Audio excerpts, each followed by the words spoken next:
Live. Okay, everybody ready? Okay.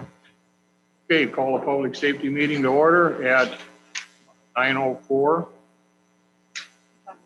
Paul, I'm here, Marilyn's here, Keen here, Katie's here, Mike's here, and Jack's here. We're all good to go. Okay, if you have a cell phone, if anyone back there has a cell phone, please mute it or turn it off. Okay? Have to use the mic, you can't hear a thing. Okay, how are we doing now? Thank you. Better, thank you. Okay, did everybody have, well, not everybody probably would have had the opportunity to read the minutes from the last meeting, but for those who did, are there any corrections or changes that need to be made? If not, they'll stand approved as read. Okay.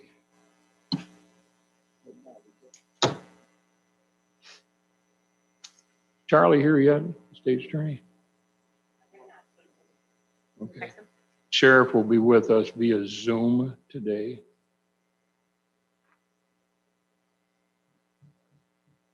Okay.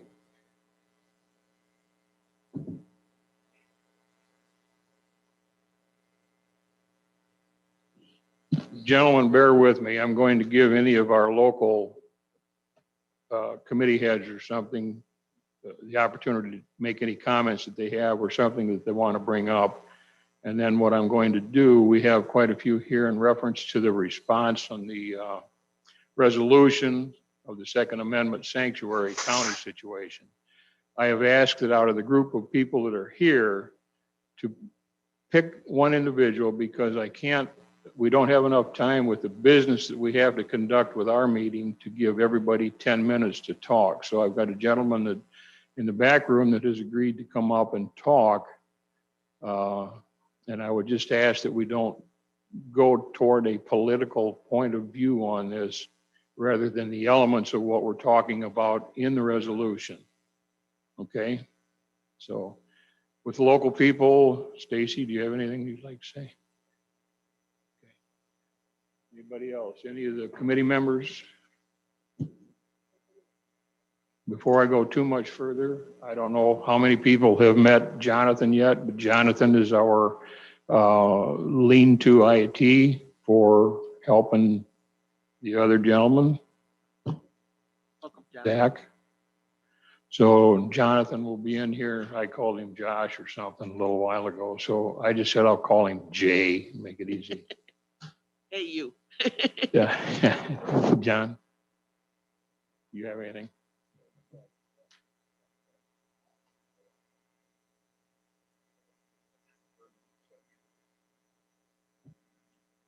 Okay, anybody else locally have anything to say as far as visitors?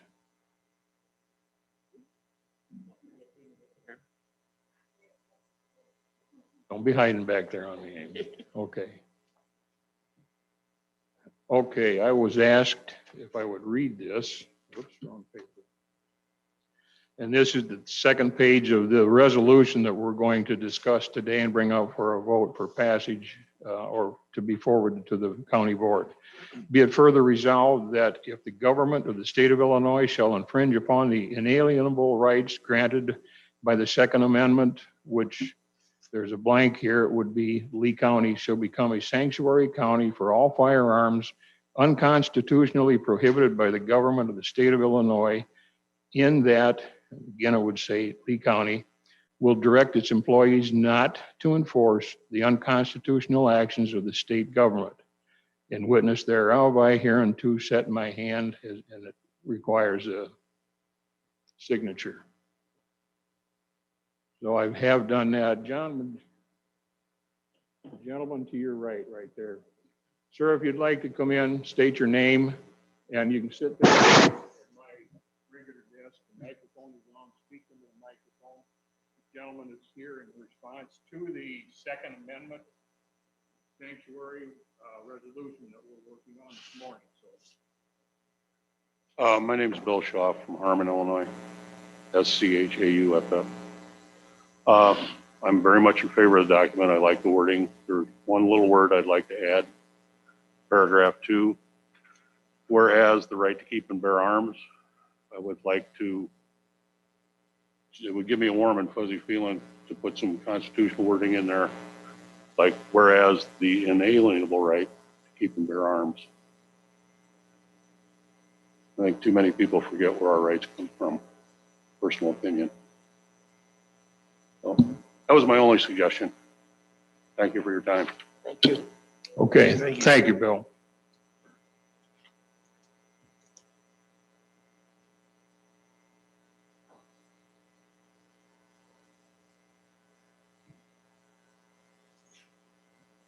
Okay, we might just, we'll go ahead and start in on the claims, Circuit Clerk.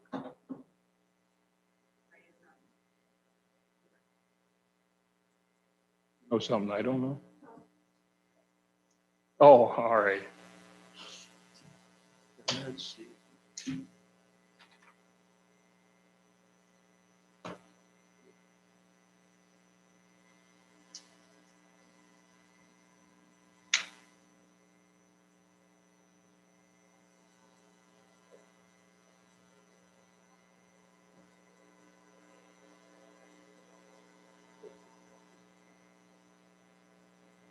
Think so. If they don't, keep me apprised to that. All right. I'll tell you what, let's see. Right, Amy? You're gonna Point yours out to me, Amy, if you would, please. I think all of these. Yeah, a couple different funds, so there's a copy underneath each one. Okay. All right, very good. Very good, Katie.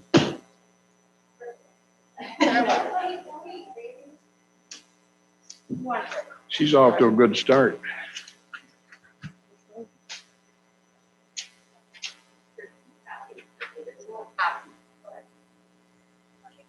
So, County General, this would be document storage.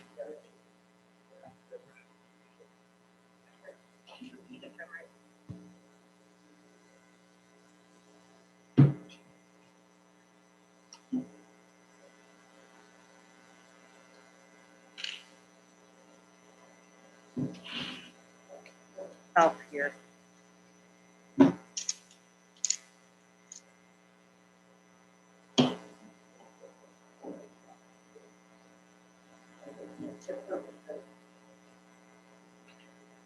Here.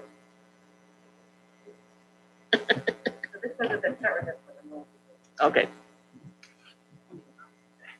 Okay, this looks more normal. Okay, you ready? I am ready. Okay, to Dixon, Geeson, and Flesner, $1,183.75, order of payment.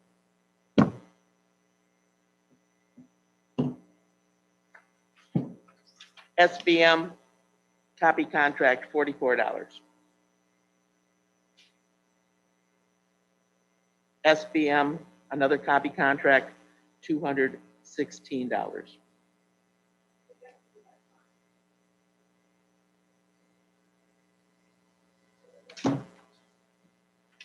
Thank you.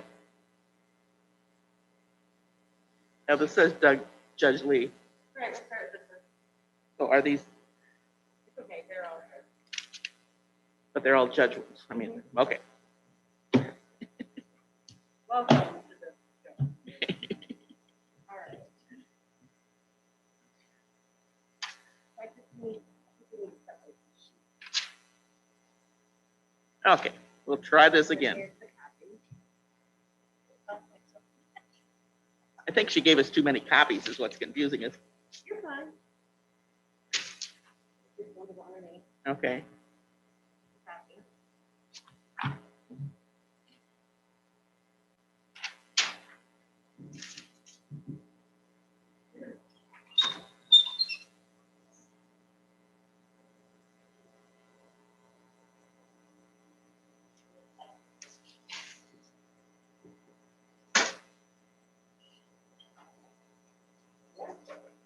Okey-dokey, artichoke. Okay. Security Envelope Company, $71.60. Okay, I got it. Yep.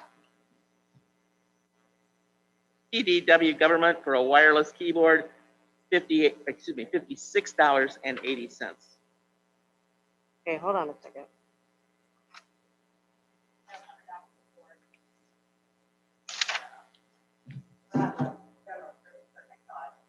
So Yeah. 7160 is. Yeah, the three general I've got fund. here are all different funds.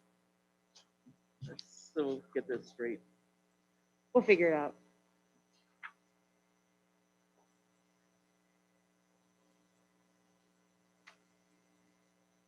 Okay, I've only got the one claim for county general. There's two under, yeah, creative printing.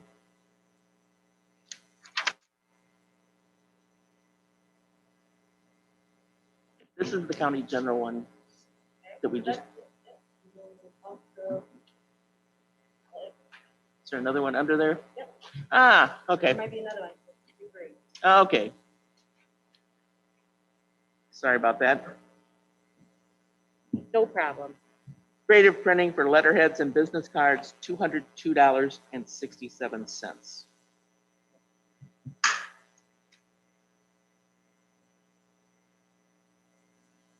And another for creative printing, $320.50. Okay. You want this total? I don't have anything to total. You must have. the I do. total. I was asking my. Okay, okay.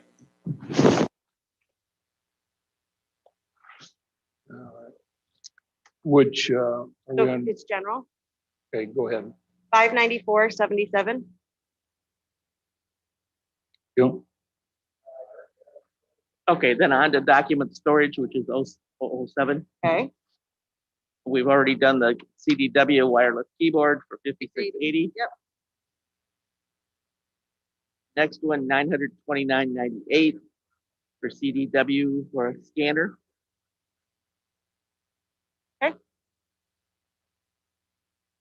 Should be one more. And US Bank, $56.05.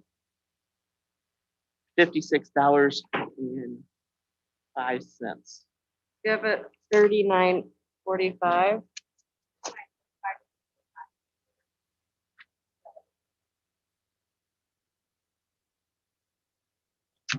It can make a difference. So we have this. Right. 3945 is in core doc storage, Okay, and then there's two different portions. then Oh, I this, see. then Okay, this should so only these be two- $16 here. Yes, that's the total, but 1660 was child support. That was in the child support fund for postage. Okay, so that's the only thing that should be on this one.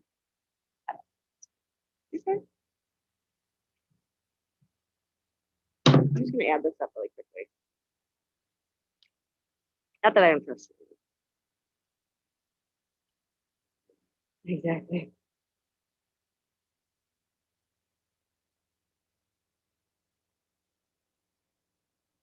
Okay. Are you ready, Mr. Colpin? go ahead. $1,026.23. Which line item are we on, Katie? This is document storage. 007. Okay, one more time, please. So 1026.23. Thank you. You're welcome. Okay, then we're on account 008. Yes. Yes. Fiber optic internet, $267.78.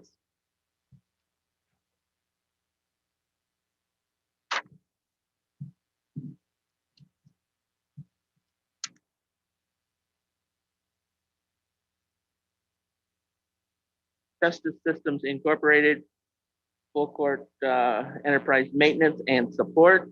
Hang on to your hats. $33,239.13. Yes, That is for our computer system, and that was only half the bill. Back in November, there was a bill for $66,478.26. And for some reason, only half of that was paid. okay, I wasn't here then, but this is the other half. Just want to clear that up. okay, thank you. Really? Okay. Are you ready for your total? Yes, ma'am. Wait a minute, I think we want, Okay, no, this other thing here is the claim from November. Correct. I think it's showing the total. Okay, so that's here just for information. Okay, Ready? $33,506.91. Thank you. Got it. Okay, now I gotta figure this other part out.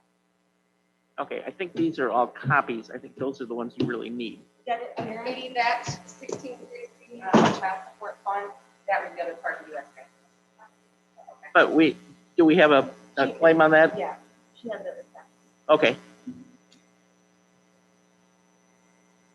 Okay.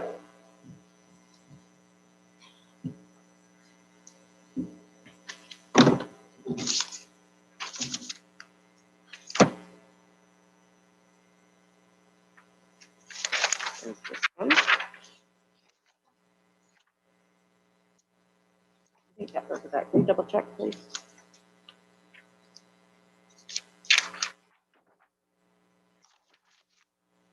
This should go with this one. This should go with this one.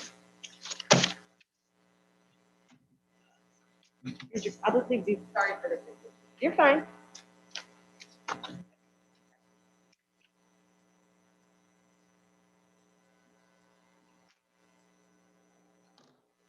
So, this is that. I don't know if you need the copies or not.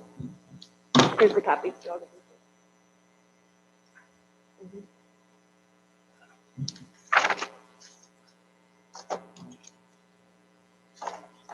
Here's the. You want to look at these? Okay. We're doing the sheriff.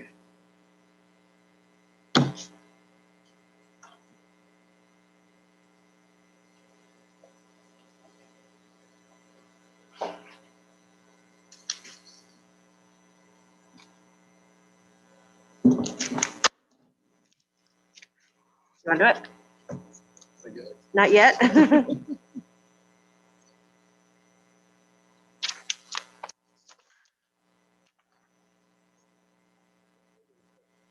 Just by my side.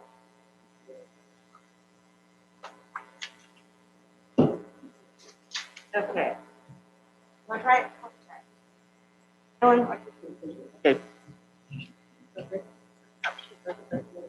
okay.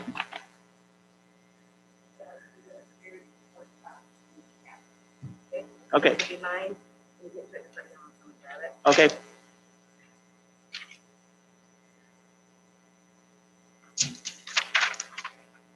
Is the sheriff on? Okay. Okay, first claim is for, this is the vendor number, Lee County ETSB, $45,519.82.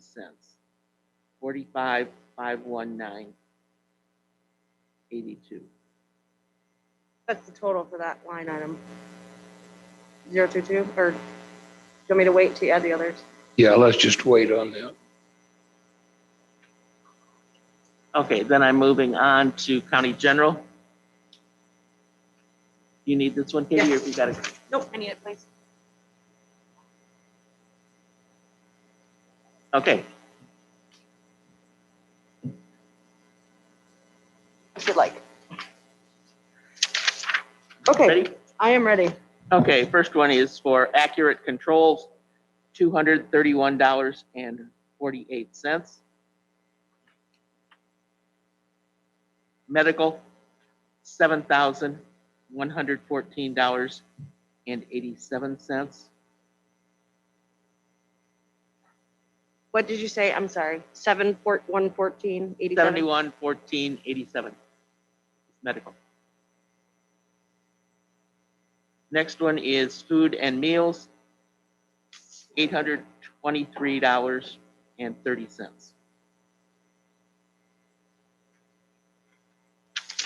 Okay. Dell for supplies, $599.99.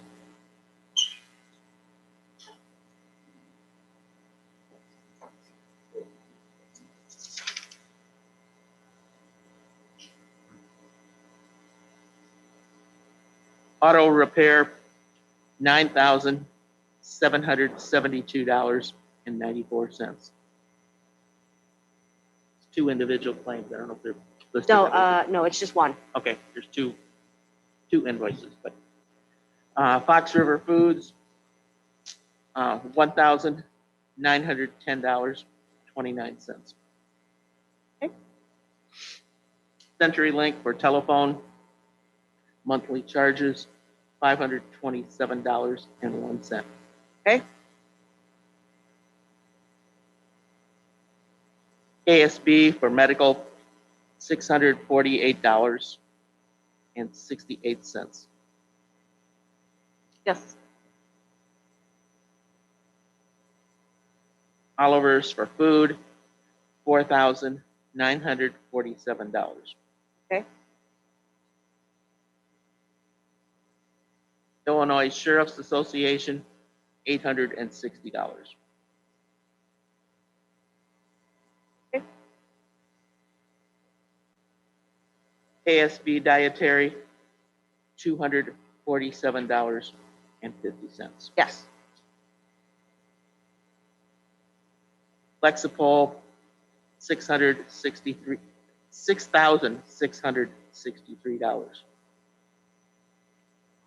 Okay. Maria's for food, $693. Okay. Jane Miller reimbursement for gasoline, $19.47.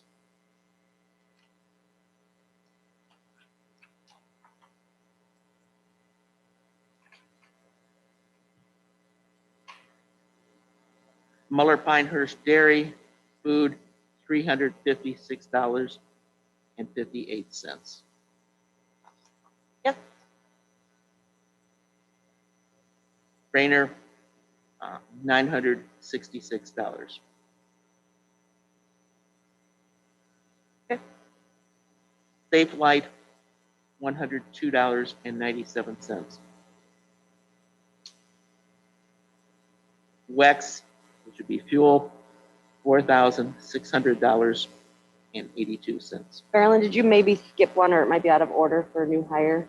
642.50. Yes, it is. For Stannard and Associates, a Yeah. new hire, $642.50. Thank you for catching that. And then Wex was $4,600.82. Correct.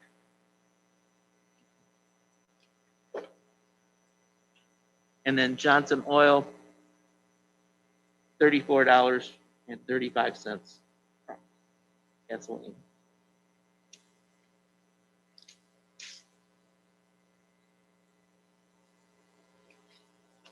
That should be it. Yep, that's what they added this one right here. Yep. We'll wait to the end, Mike, if you want to these totals.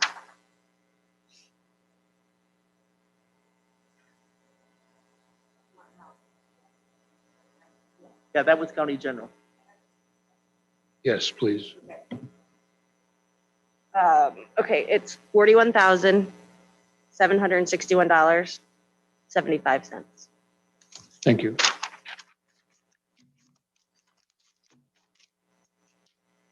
Sheriff, you hear me okay? Yes, I can. Mike, good morning. Is there anything that you'd like to, good morning. Hope you're feeling better. Is there anything that you'd like to bring up, Sheriff? We didn't cover you when it came to visitors' comments or anything. No, I'll just wait to the end, Mike, and we can handle the agenda there. So I won't take up everybody else's time. Okay, thank you. Sheriff, I had one question. There were two bills for fuel outside of Wex. I know one was reimbursement for Shane Miller, but it was at a local station, and I didn't Trying to take. specifically look at the other. Was there a reason that they're not all using Wex? Yeah, we've historically had Johnson Oil on there for our chaplain. So we don't give him a Wex card. He just, each month we reimburse him for some gasoline. And that's why we use Johnson Oil.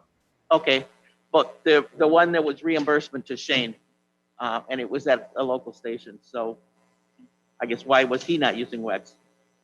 More than likely, he probably misplaced his WEX card during that time period. I'm guessing. I'd have to look at the bill. Okay, it wasn't a big Yeah. amount. You know, Yeah. I think Yeah. less than $20, but still wondering why. Yeah, more than likely, Shane misplaced his WEX card that day. Okay, thank you. Got your back this time around. So she'll read the receipt and you just confirm and initial. Yep, as long as it matches, if not, there's a discrepancy. Then we sort it out. Okay, these are coroner fees. First one is $155.26.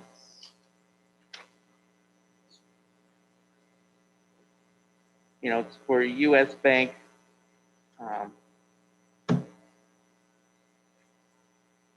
Mostly gasoline. It's gasoline, coroner fees, $155. Okay, 26. Yes. Another coroner's fee, $272.71. This is CDW government. Yes. And sometimes we might not be itemized on that list. So cautious of that as well.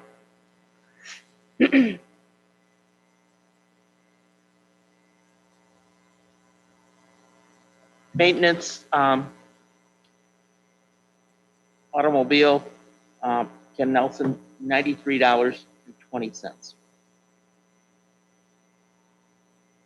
Telephone to CenturyLink, $134.42. Professional fees to Dr. Mark Peters, $2,250. Coroner fees to the Finch Group, $225. Illinois Coroner Association dues, $350. Fishes, supplies, $55.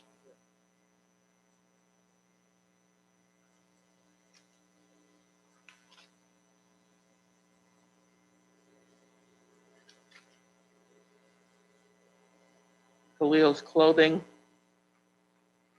supplies, $153.72. And that looks like it.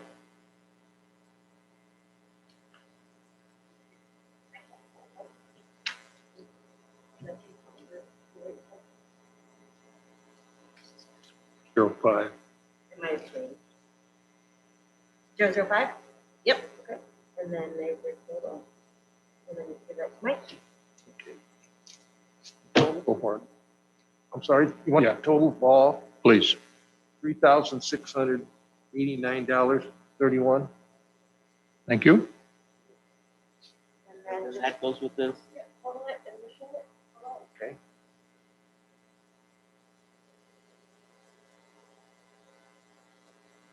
Sorry. Organizing this, so. I don't mean to be so bothered. And now we're on to that one. Should be state's attorney.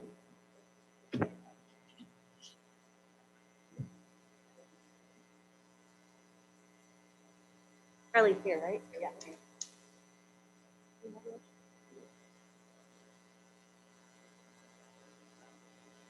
I fair did. Yeah, just kind of gave up on it.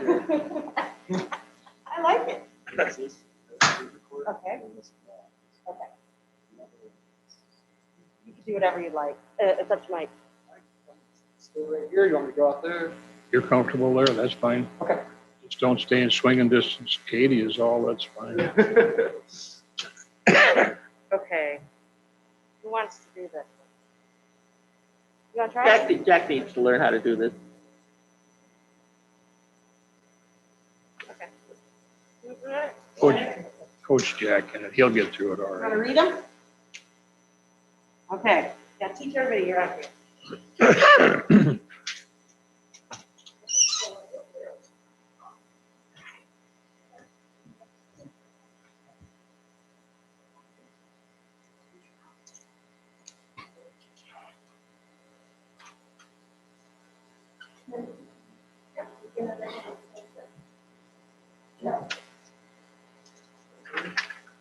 $50. Yep, and then write the amount and initial. Okay. And then if you want to get more details, there might be details like within the stack that'll show you exactly. If someone was questioning. Yep. Yeah. And I just put it upside down. Go to the next one. Next claim is to Mowbray for $35.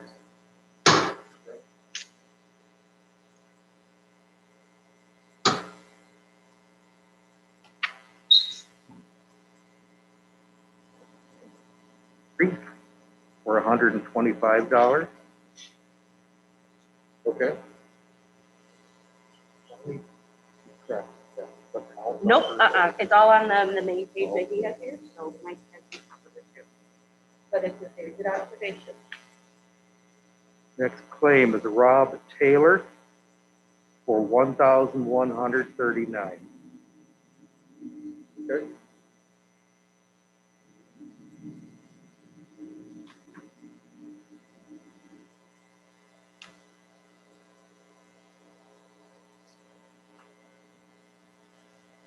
Next is Mississippi Centers for $39.82. Okay.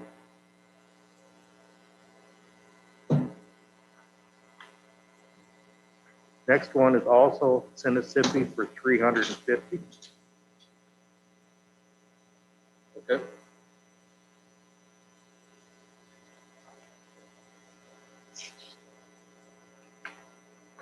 Verizon Wireless for $84.48. Okay, thank you. Like I have a total of that? For veterans court. Correct, yep. Okay, go ahead. $2,122.30. Thank you.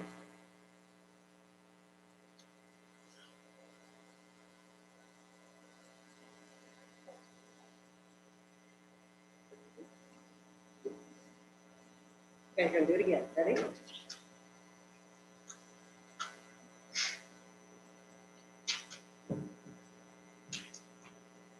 Okay. Round two. Take that down to Keene, please.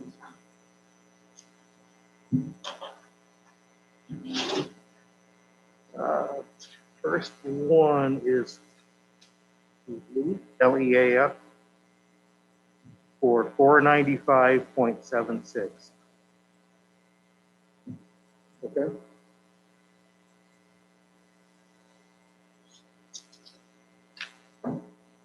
Next one is Sauk Valley Media for $100.10.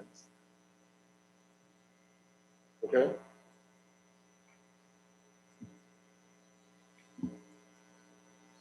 Next one is SVM for $140.99. Okay.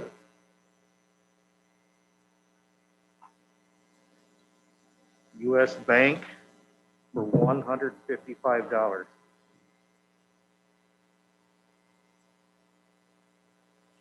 Okay.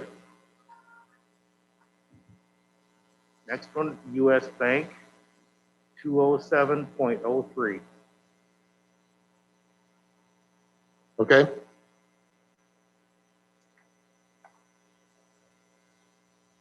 US Bank for 173.70. Okay.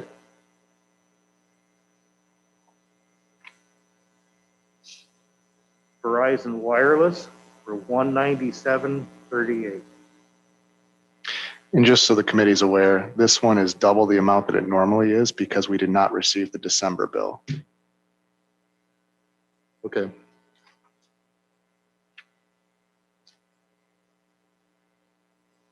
Next one is for West, WEST, 2,136.95. Okay.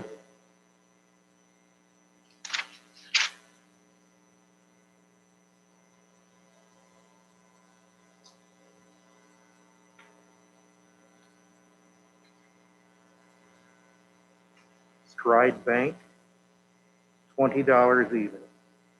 Okay. I have a total.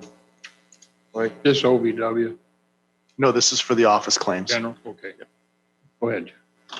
$3,626.91. Thank you.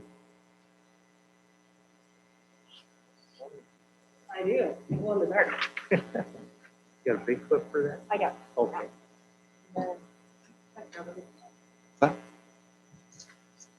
Yeah, I can grab them and bring it down. Thank you.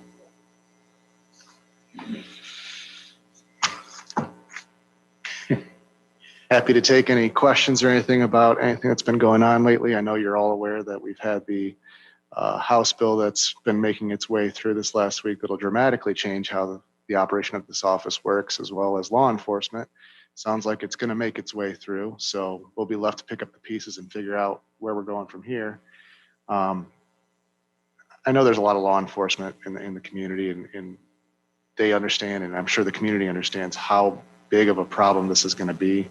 I've described it before, but it dramatically impacts different groups all across the board. It's going to affect law enforcement, prosecutors, the public defender's office, the judges. It's going to affect victims. There are portions of that bill, which, again, I'm going to tell you, I haven't read. It's 760 pages, but I've read most of it. It's going to affect victims in cases where they may have to testify within 24 hours of the incident which they've been a victim of. There's a lot of reform that we can do. There's a lot that can be done, but this isn't the way to do it. It's pushing things through too quickly without anybody even reading it. So that's some of the stuff we've been dealing with over the last week, trying to reach out and get whatever amendments we can. We thought there were going to be amendments with the bill, but it turns out that the 412 page we were trying to have amendments to turned into 760 pages. So those amendments didn't go through. So we're concerned about how that's going to impact the office. I guess we'll see after today how that plays out. As for that, we've had a couple good cases coming through recently too. People of the state of Illinois versus Matthew Milby Sr., 10 years in the Illinois Department of Corrections. And that I couldn't be prouder of how that was actually taken care of, because the investigation did a great job. The sheriff's office, Dixon Police Department spearheaded the investigation in conjunction with the sheriff's office. And I think they all did a phenomenal job. And I'm rightfully concerned about how that may play out in the future when you have qualified immunity taken away from law enforcement. So that's one of the cases. We had another one that was a delivery of a controlled substance, class 1. They received 4.5 years in the Illinois Department of Corrections. Part of the bill that they're looking at right now may decriminalize drugs. It may declassify some of these as well. It may take methamphetamine down to a misdemeanor or decriminalize altogether, and it would be a civil offense.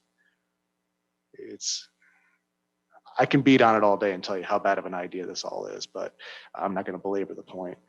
But that's what we've been dealing with over the last month. If there's any questions or anything, I'm happy to take them. When does it go into the floor for a vote? So it's already passed the Senate. It's on the House. I would expect them to do it today before the new legislators get sworn in at noon. I thought the county board, full board was going to put in a letter against. They pushed it too quick. It'd be too late. Yeah. Most of the opinions of anybody, to my understanding, from the county board they've already been given an option prior enough to give them a couple of days to respond to that. Those who are not favorable to it have already responded. And I will tell. Okay, so the I'm sorry. board chairman is going to go ahead and. I don't know what the board chairman's doing. To my understanding. I don't. Yeah.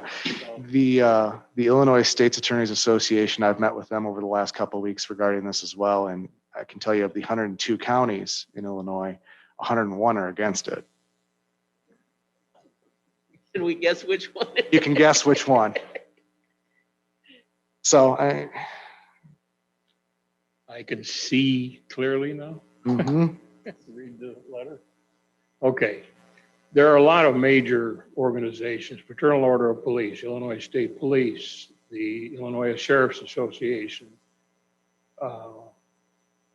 just a lot of the major groups of You hear me in the back now? Not now? There How you about go. now? Okay.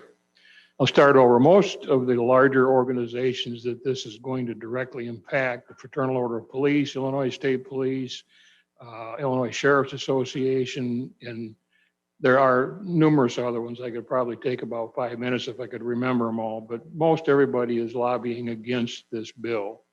It would surprise me how it would pass, but you know the old saying that goes with that stuff, and I'm not going to repeat it.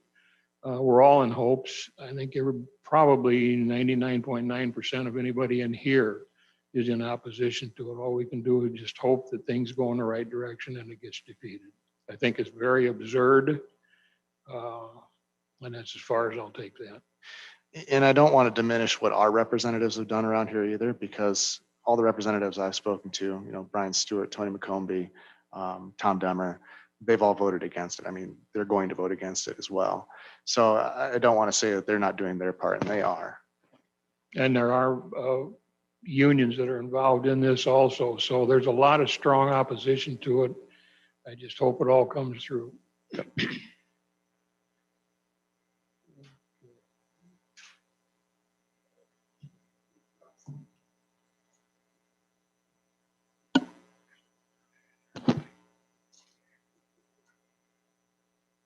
Whatever you want, whatever your little heart desires. Okay. Okay. Give somebody the top sheet and I'll read it. Okay. Okay.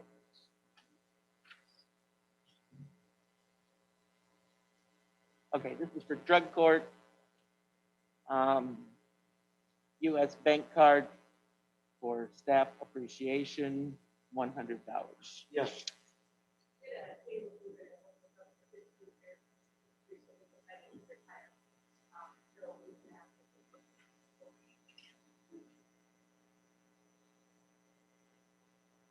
Okay, and the next one is for $4,158, Northern Illinois University data study.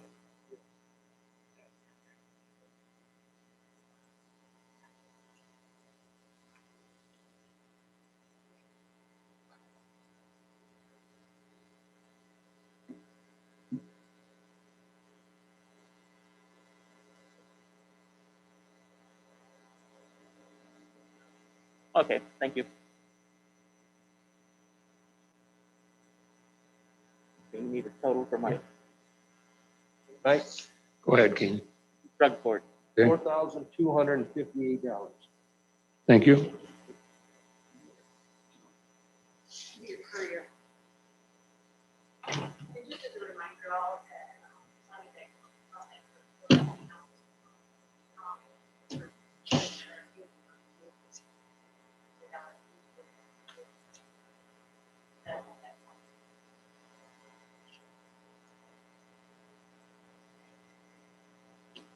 Okay. For home confinement to Jack Spragstad, $910. I don't know if we should pay this. Looks like there's a lot of other names here, though. Is there an invoice with that, Marilyn? Just, just check it. Yeah. Yeah. Do I need to explain it all, or is that everybody What are pretty you comfortable? just kind of employing these people, or what's the?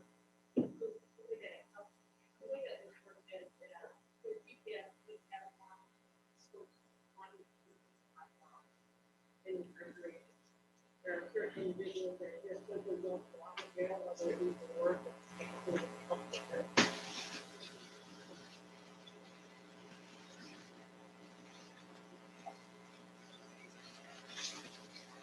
Okay.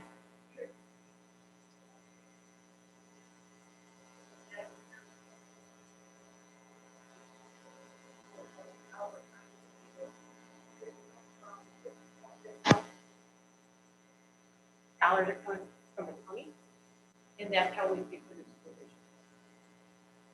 Most counties will have a full-time employee, either from the commissioner or sheriff's department, and that's their own stuff.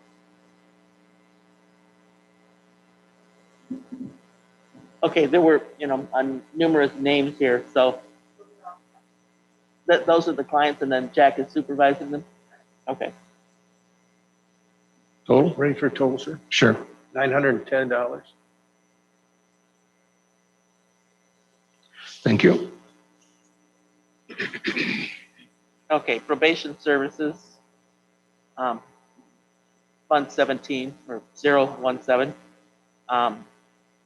First claim is for management services, $274.03. Next claim is for Verizon Wireless, cell phone usage, $269.88.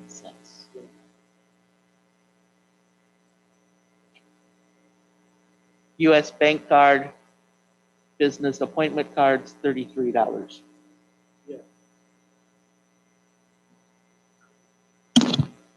Quill, office supplies, $907.59. Yes. 197.59.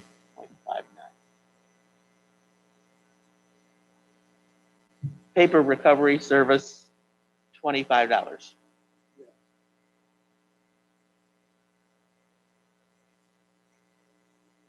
Road Ranger for fuel, $19.47. That's it.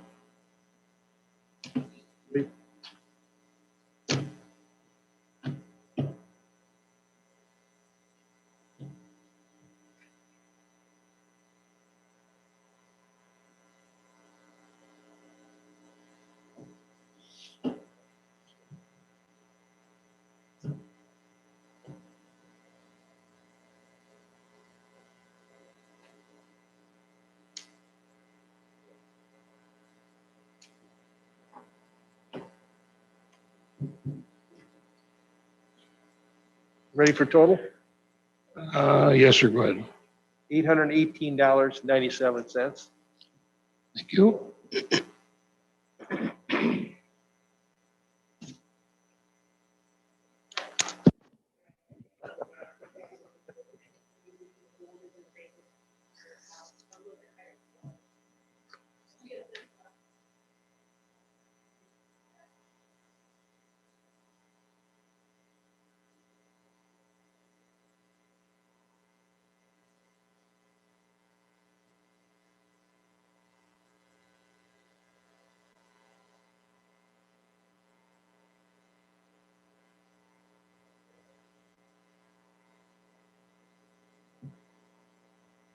Thank you. Thanks, Stacy.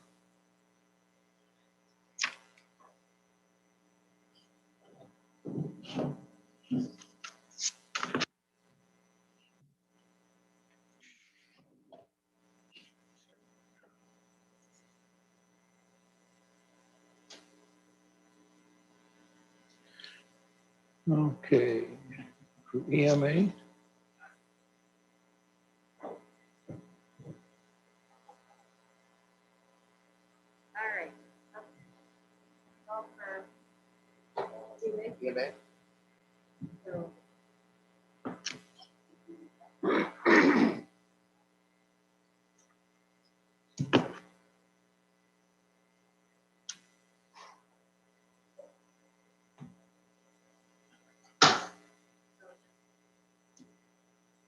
your phone number here. So this is for COVID claims? He's on, right? Yes, Kevin, you on? Yes, sir. Claim 1. Various. So, yep, he itemized, but then here's your total, and that's Okay. all the total he has. It totaled 665.11. Okay. These are all COVID claims, right? Is that what you said? Yeah. Okay. No, so let's see.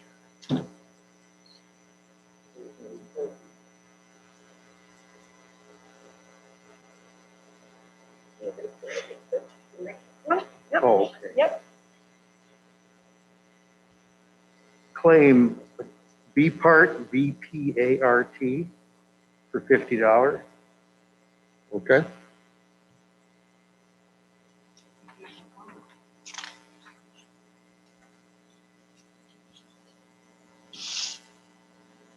Doors Incorporated, $289 even. Okay, thank you. Mike, I have a total for the COVID claims for EMA, Okay, $1,004.11. thank you.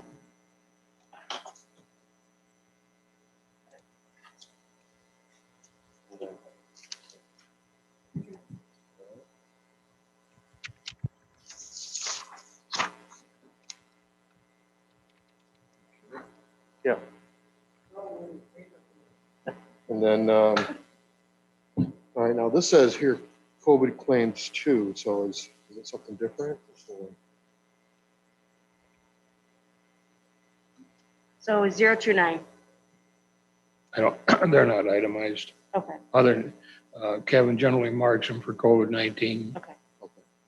Just a different, How many items are there? Okay, that's right. There's about a half a page, so. Start with Motorola okay, for 500 even. all right,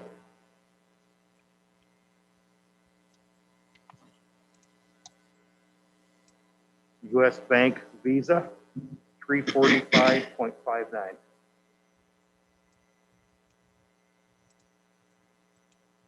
right, okay,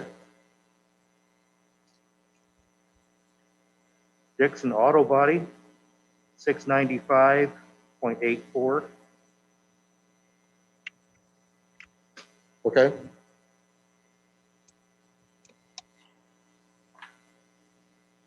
Illinois Search and Rescue Council, $50 even. okay, thank you. DTN Weather Ops, 1,235 even. 1235. Okay,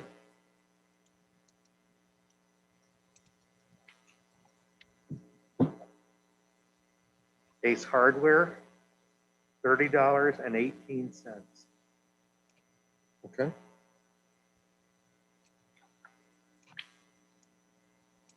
Wex, WEX, 114.99. okay,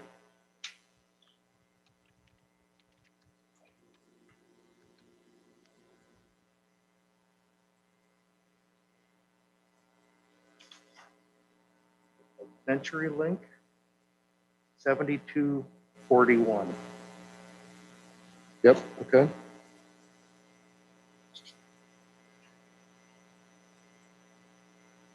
Dingus Fire Company, 124.99. okay. Total there, Mike, Go ahead. 3,169.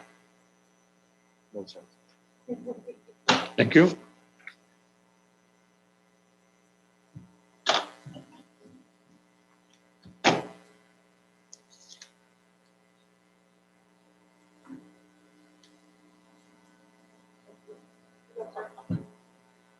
Okay. At this time, I'm going to make a little change in the lineup here for the meeting. I'm going to jump to new business. We've got an overwhelming response in reference to the Second Amendment Sanctuary County resolution. So we're going to bring that up. Did everybody receive a copy of it as that the state attorney had done?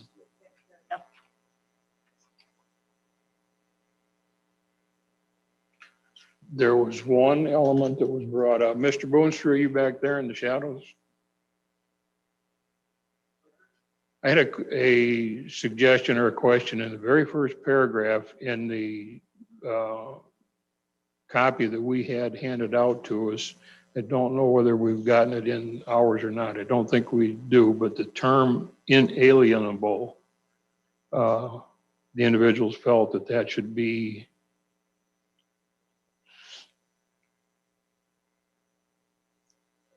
in, well, it's, yeah, go ahead and show him where they felt that it should be in there.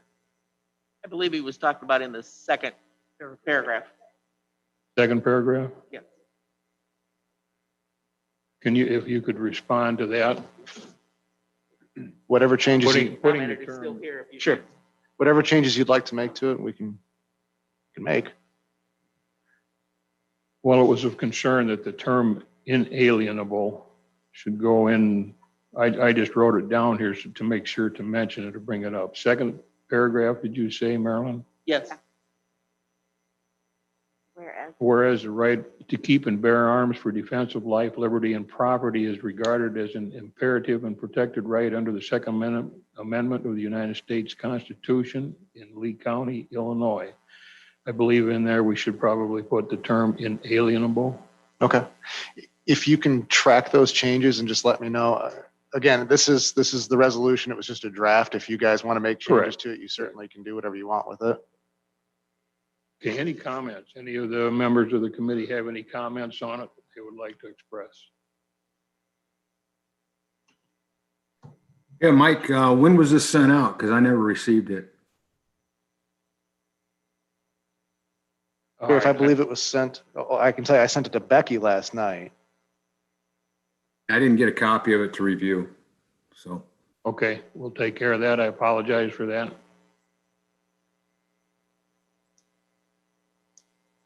Do you have any comments, Sheriff, that you'd like to make? I'm not generally opposed.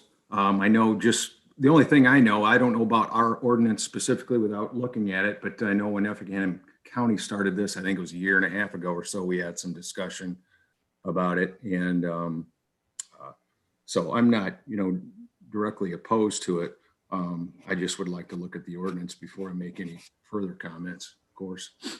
And Sheriff, I think if the committee does vote on it, it'll go to executive, so you'll have an opportunity to take a look at it.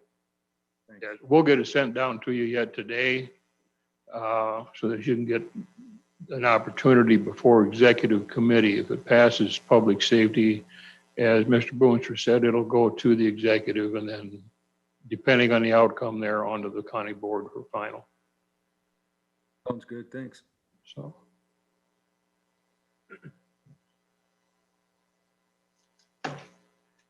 Okay, if there's no further discussion or anything, was there any other members of the public that wanted to comment on this?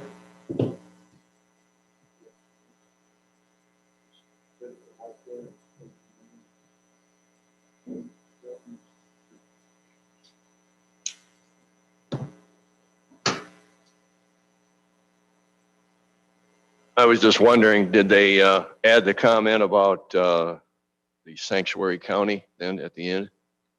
it is covered in there, if I remember right from reading it. Mr. Boonstra, The original document I was given didn't say anything about being a sanctuary county.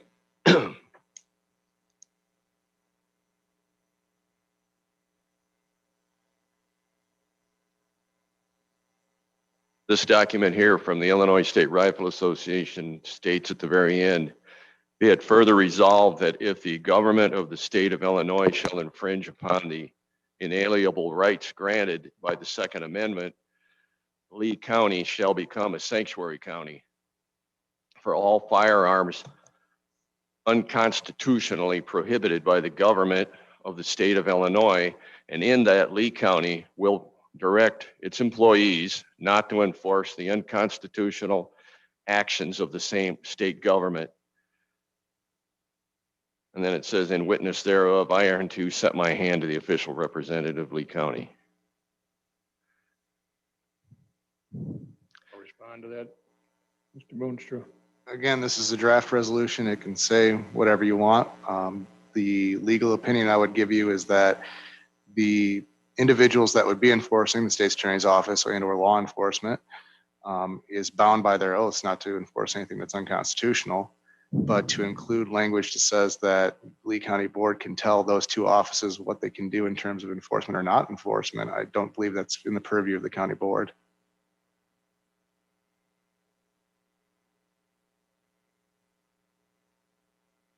I'm trying to scan through this real quick, and as far as your comment About on, the third paragraph from the bottom.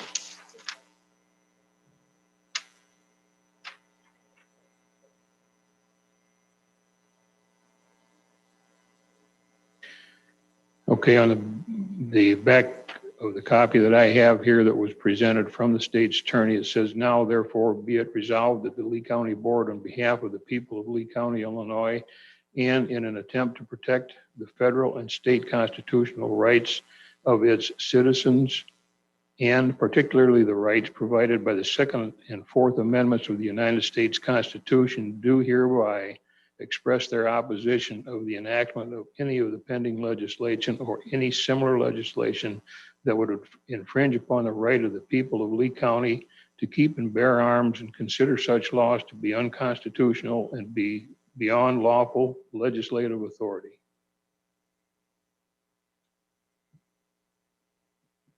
I mean, to me, all that says is they will object. It doesn't say that they will direct their law enforcement agencies not to enforce the unconstitutional laws, which is the same thing that that aliens are in a sanctuary state they're giving that same right. They're directing that ICE or any federal agency cannot come in and take the aliens out of the state. I mean, I think gun owners should at least have the same rights. I'm not an attorney. The state's attorney is up there to represent us. I'm just going to refer that statement. I'm sorry, Mr. Boonstra, but Okay. I would rather have a response on the legal I aspect. stand by the response I had. This board does not get to direct the sheriff of Lee County or the state's attorney what to enforce or not enforce. You just don't have that authority. I understand that, and I do agree with him, having been in law enforcement. The direction of the function of the sheriff's department doesn't come basically from the county board. Requests could probably be made. I don't know how, if Mr. Boonstra has a way that could be worded that it would be effective for us, I don't know. But I do agree. Sheriff, do you have a response on that?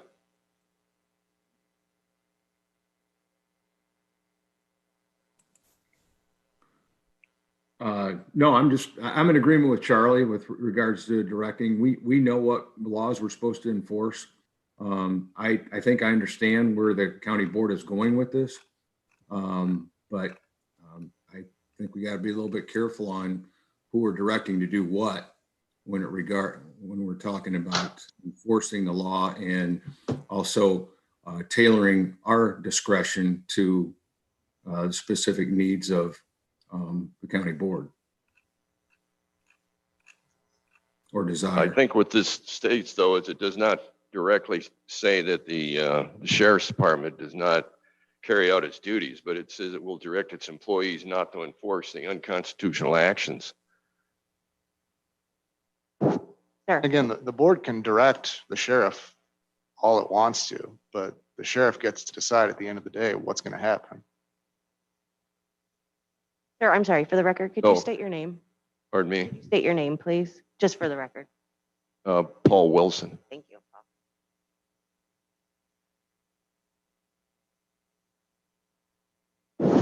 I mean, like I said, these are the same premises that we're using all over the United States for sanctuary cities and sanctuary states. And And from this is a right that's actually guaranteed under the Constitution, whereas those are not. from my perspective, if you want to include that language, you can, but you can't direct the sheriff to do anything. No, but they don't have to notify federal agencies or notify. It's just like they're not notifying when someone's in their county or in their state that's illegally there.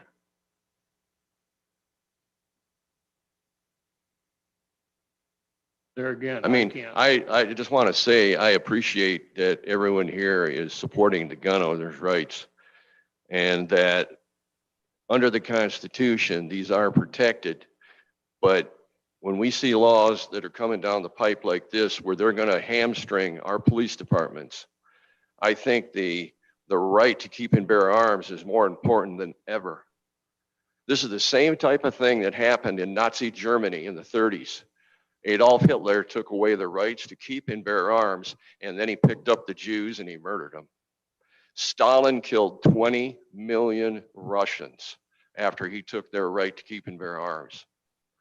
These are dangerous things that's going on right now. And this Second Amendment was put in the Constitution so that we can say, no, that's wrong. You're not going to take my neighbor off to a gulag, and you're not going to take him to a death camp. That's why this is so important that we get this right. But I really do appreciate everybody's concern with this today.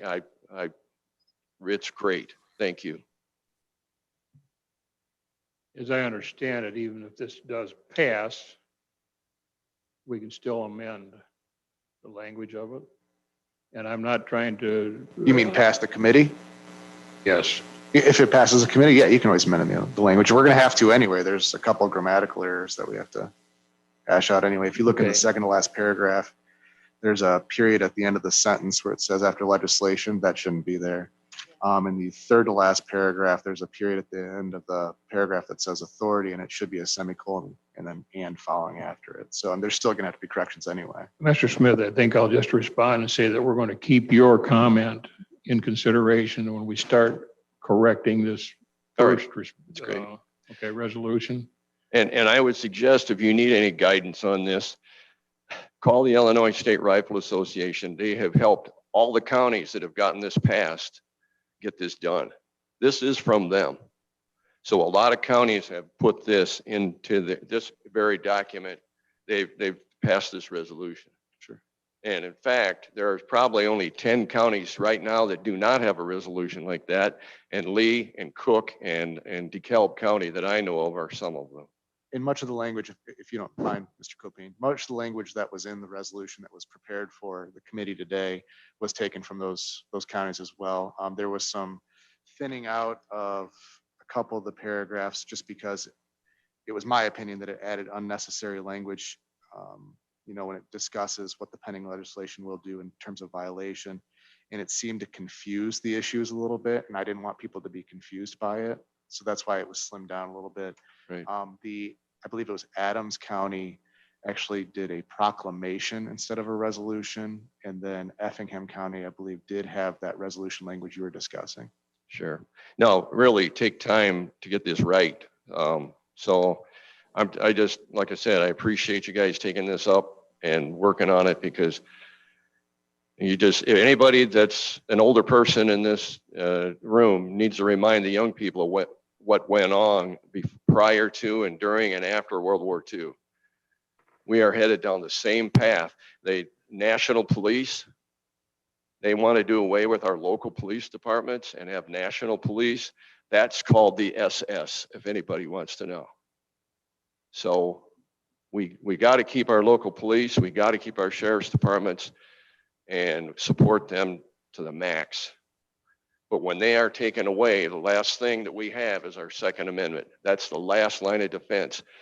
Japan did not attack the United States of America because they said in the continental United States, because they said behind every tree will be hiding a farmer with a gun. Now we have an adversary right now that dropped a virus on us. We've killed 350,000 Americans, and they're coming after us, and don't think they're not. So once again, thank you. Thank you, Mr. Smith.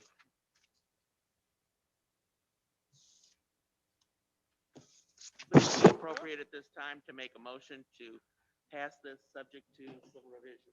Yes, ma'am. I entertain that a motion be made for the resolution. Motion made by Ms. Shippert, seconded by Mr. Hudson.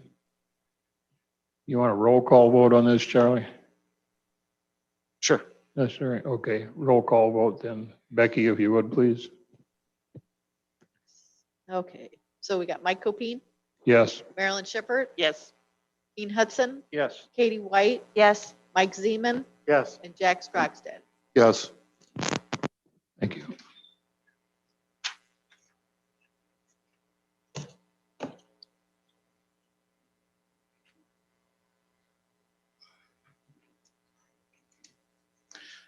Okay, for you ladies and gentlemen that were here, I appreciate your response and your support for the resolution. It has passed out of public safety and will now be passed on forward to the executive committee for the same type of action. Executive committee meets tomorrow, so some of us will readdress it again tomorrow in that committee. Thank you very much. I appreciate your attendance. Oh, as you're leaving, we did have a question on House Bill 163. The vice chair, Mr. Nicholson, just handed me a copy of 3 letters that were sent to respectively Senator Stewart, Representative Swanson, and Representative Demmer. It says, yeah, that's all right. Okay, I'm going to read it anyway for everybody so that they'll know here. It says, as Lee County Board Chairman and an extremely concerned citizen of Lee County, Illinois, I am writing to voice my strong opposition to House Bill 163. This bill would establish plans for devastating police reform and would cripple the ability for law enforcement to protect the innocent and those that they are sworn to protect. It is my belief that this bill is an impulsive attempt to treat a single symptom of an illness that needs a well-planned and decisive cure, not a Band-Aid. I strenuously urge you to reject House Bill 163. Please do not hesitate to contact me at his phone number if you have any questions or if I could be of any assistance. Sincerely, Robert J. Olson, the County Board Chair. Okay, I am not showing any claims for, get my list here. Public defender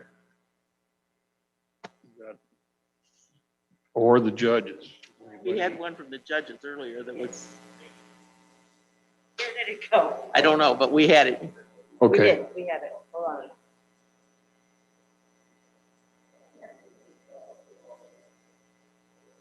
I'm sorry, Becky, I can't hear.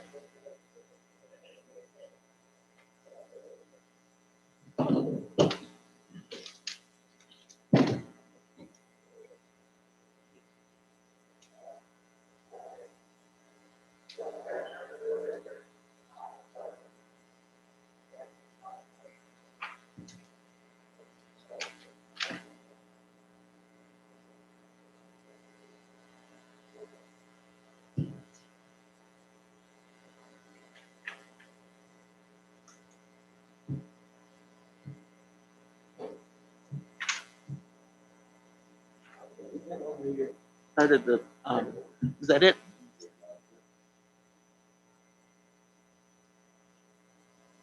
Okay. Here we go. Okay, this is the one we did a long time ago when we were in the wrong claim. For sure. Yeah, I can do it. Dixon, Geeson, and Flessner, order for payment, $1,183.75. Yes. We started on this and then we realized we were in the wrong. SBM copy contract, $44. SBM copy contract, $216. And I think now we're into the new ones. SBM copy contract, another $216. Amy Huffman Grevengode, whatever, $1,520 order for payment. US Bank Inc., $12.74. Hinkley Springs for water, $84.89.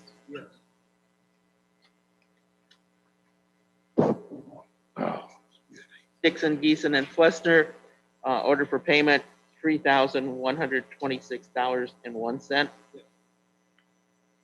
SBM office supplies, $30.77. West Payment Center, December online, $721.62. Language line, $57.08.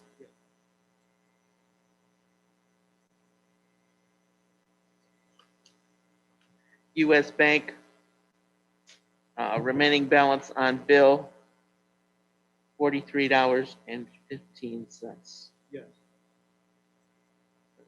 Some of this, please.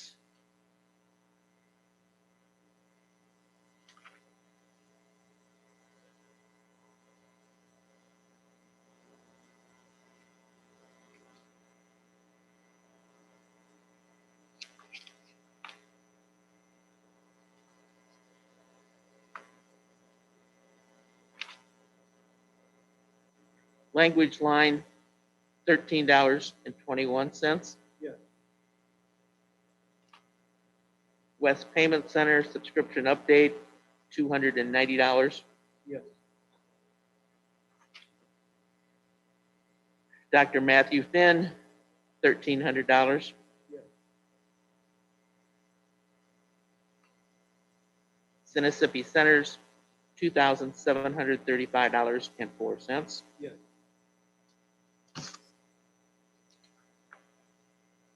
And that's the last one. Ready for judges? Which judge did we have on that? I'm sorry, sir. Which judge do we have on that? Judge Acker, Judge Acker. Go ahead. $7,594.26. Thank you.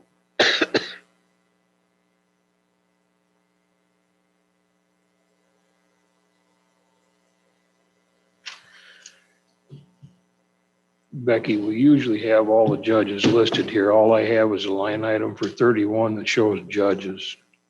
So we need to, The judges were all combined into one account in the new budget. okay.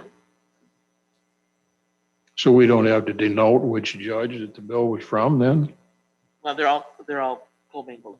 It said from Judge Acker, but it's all judges. Well, she's the chief judge, so, yeah, presiding, that's the correct term. But it's. Well, I don't know if I'm comfortable with that. We've got a few other judges. I think for transparency purposes, we should have each judge listed here as we have before. We can use the same line item, but just to lump them all together, we're getting away from the transparency aspect of whose bills were created by who. And I think we need to stay focused on that in some fashion. I think we need to look at how we put in the budget, and I think in the budget, it's just one lump sum. Well, we can put the lump sum in there under the judge's line item, which is 031. But I still think for transparency purposes, we need to have each judge's claims there for the transparency of them. We can still lump them. We can list them as a total for that. But I think we still need to list the claims by respective judge. It'll be easier track record. A lot easier, I think. Now, I don't know. I can stop down when I take these down to turn them in and see how they feel. But I mean, just adding 4 more judges isn't going to be that much paperwork. Not many anyway. Right. They're not, I mean, we aren't going through just the judges' claims, for over an hour. But I do think that there has to be some transparency there on their behalf. And I'm not criticizing them for anything. That's my opinion. And go ahead, Mr. I would think each judge's office personnel keeps it itemized. Everything, and they just submit it, their total, and then it's just put together as a lump. But I would say that each judge's office has a They're already doing it. list of itemized what they purchased that over the month. They would almost have to. It's probably there. We just need to request it. Lumping them together, in my opinion, doesn't, as Mr. Hudson said, it really doesn't break down the line item that they're spending the money in. And that's what I have my concern about. So, I mean, if everybody is comfortable with just taking one total there that says judges, that I guess we can work with that, but I am not in favor of that. I think it should be broken out as well. I agree with you, but I don't know. Did we? Combine in the budget upon the recommendation of the treasurer. So it's combined in the budget, but he's just saying for transparency's sake, when we review it, still have it by judge. Okay, when you review it, but I mean, they're all gonna go in the same account number. Supplies for Judge A. Of and course, that's supplies for understood. Judge B are still gonna come out of the same line. Yep, that's understood. I think I'm sorry, I'm speaking for you, but you just like to see the transparency upon review Correct. regardless. I would like to see, now I'll go down and talk with Paula and find out if reporting them on all under just judges, if that's going to account for each individual invoice and how it's, I mean, are they just taking all the claims that are submitted, that the judge submits it and puts it on this 031? How can we track that as far as any expenses that are allotted for them? I mean, that's no different than telling the rest of the committees out there that, you know, just lump everything in. The sheriff has different line items. Probation has different line items. If we just lump it in there, we're not watching where our money's going. We need to. Well, that's a, There are different line items within the judge's account. And that's what I'm concerned about. Okay, let's discuss it with Paula, but this was her recommendation when we did it in the budget. Okay. yeah, I would ask too, because if we're asking for these separate regardless, and then she's not doing anything with it, we're lumping it, it's really of no use to us except at the committee to look. So there's no record. So I would ask her too. It's a good idea. You know what I'm saying? I do. Because there's zero transparency then. I think another focus that I would like to mention, maybe I should have mentioned it before some of the department heads left, but I would like to see that anybody that at least is assigned under the Public Safety Committee, that all invoices, all and any invoices, regardless of how they're set to be paid, be submitted to the committee for review and approval, and then to be sent on to the proper committee after that. The invoices should be attached, and they are, in every one I examined, the invoices are attached to the claim. Well, we had some confusion come up here just in the last few weeks.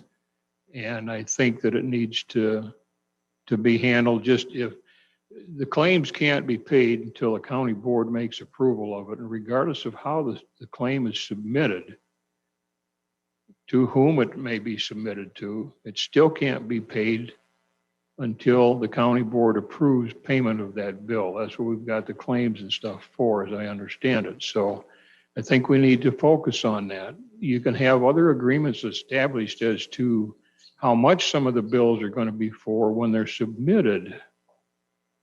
But the path, I feel, should still come through committee, whether it's public safety, finance, executive, or what. But if you fall under the auspice of Public Safety Committee and submitting claims there, I would respect and ask that all of our department heads submit their invoices respectively to the committees that they answer to. And we won't have any problems with that, I don't think. So, anybody have any comments on that at all? Okay, I've got that down. I just put down Judge Ackert, but the total is here, so the total can be applied. Paula can apply the total for the judges there, but I'm going to stop down and talk to her on it just so that I can get some more clarification to it. So, and as I'm looking at the Zoom board up there, Kathy, Jesse, Shelley, Kevin, you're going to be on a chopping block next because I finally remembered it, but I apologize for not asking for anything that you may have to comment on as far as a visitor. If there's anything that you would like to say, and we're hoping to, but I didn't ask you, kick me later when you see me, but I'm coming back to you for anything that you'd like to add. Shelley? Thank you, Mr. Copine. Not a whole lot to add other than I put a little message over there in the chat. I'm not sure if all of you are aware, but I am currently serving as the president of the Illinois NINA Association, which is an association for 911 public safety professionals across the state. And we are in agreement with what was discussed at this meeting, and we have vocally and publicly committed to opposing what's now Senate Bill 3653, the 764 page long bill, and support our local and statewide law enforcement in opposing this as well. So thanks for everything this county is doing and the county board support on this. Well, thank you too, Shelley, for your hard work at the ETSB. Kathy, would you like to, do you have anything that you'd like to bring up?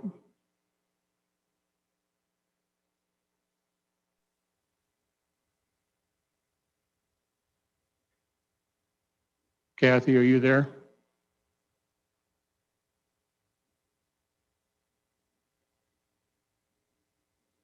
Kevin, anything you'd like to bring up?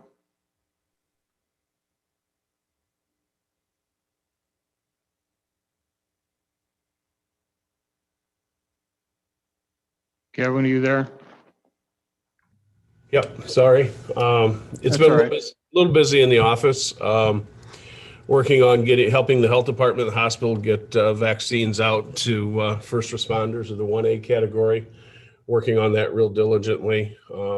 Future planning for mass vaccination sites throughout the county to get everybody vaccinated. So we're working on that plan. It's down the road when it'll happen, but we're working on that kind of hard. So the CURE program, we were able to complete the allotment that was set aside for Lee County of $548,371. That's all been processed to the comptroller's office.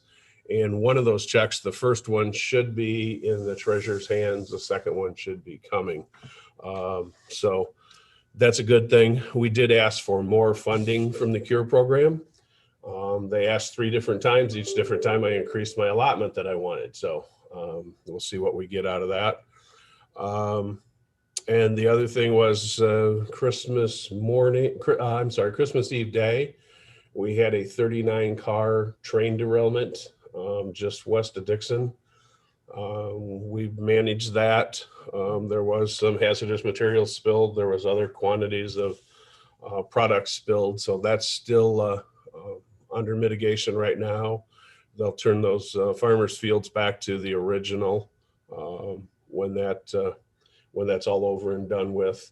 The other thing is, so just to add a little bit of topping to everything, January 1st through January 12th, due to the ice that we had and the freeze and the moisture, we had over 12,743 power outages in those 12 days. So they just continued to rotate. So up today, yesterday be the first day that we didn't have a power outage within the county. So any Does questions? anybody have any questions of Kevin?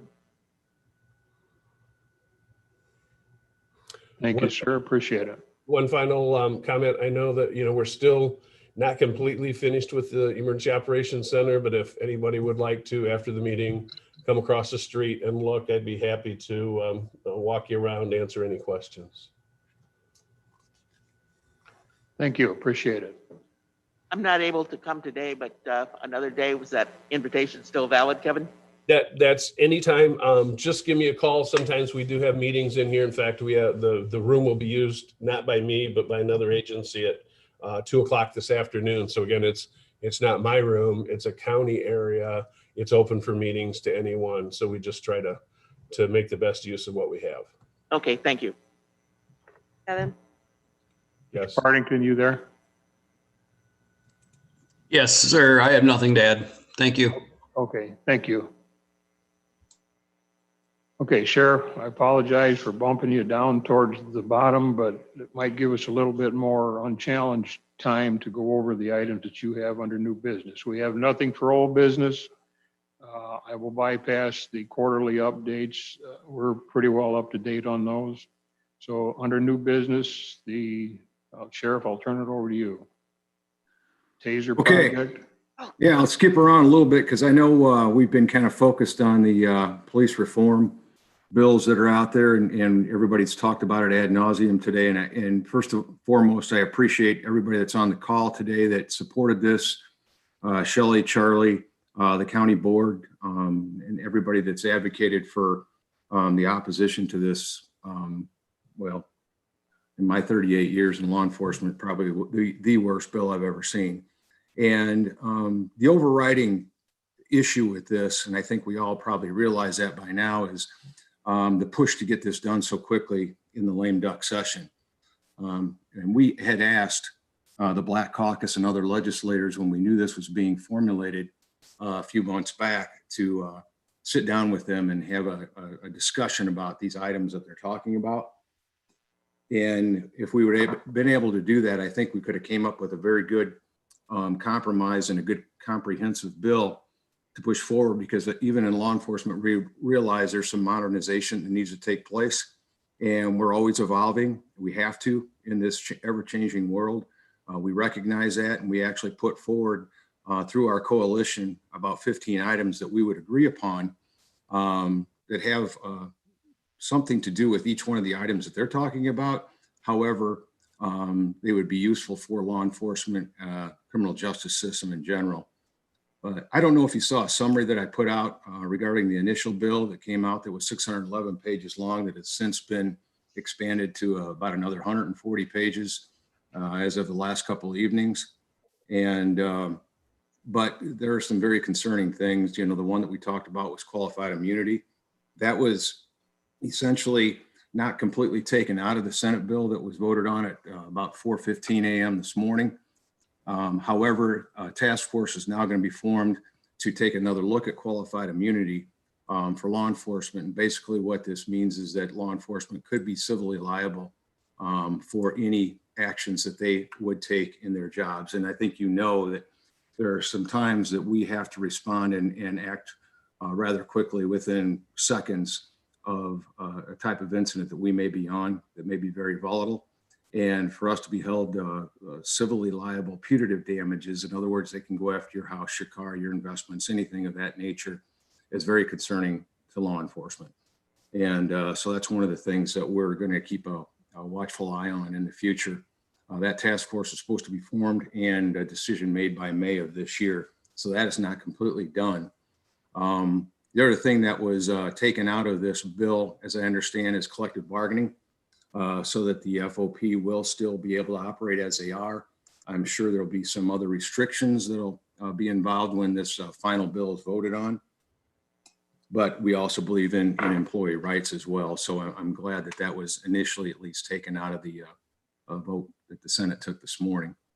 But there are several other things in here, and it involves a financial commitment on the county board as well. If you look at something like the body cameras, they're going to be mandated for every officer with no money to pay for the cost of those cameras. No change in legislation that I've seen yet, which has been the reason that I have not placed them in the sheriff's office at this time until we have that change in legislation. And on the back end, the enormous cost of storage once we have this video, and to keep it for evidentiary purposes. If we do not buy those body cameras, there's going to be a 20% cut in LGDF funding that goes back to the county.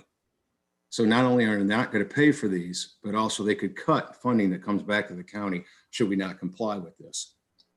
That's just one of many things right now that's in this bill that's going to be detrimental to law enforcement and state's attorney's office, county board, everybody together. So the cash bail was part of the eliminating cash bail was part of the Senate bill as well.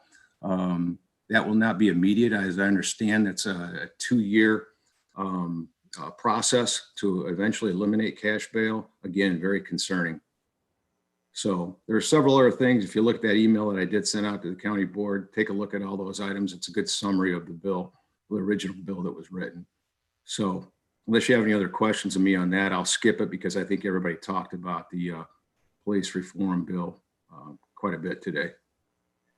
I do, Sheriff, and it just sticks with me, and I've always tried to stay focused on how they're sneaking all of this stuff in. So I guess my understanding of the bullet points as you have presented to us, not every single one of those are going to be approached or addressed or even potentially removed from that House bill before it goes to vote today.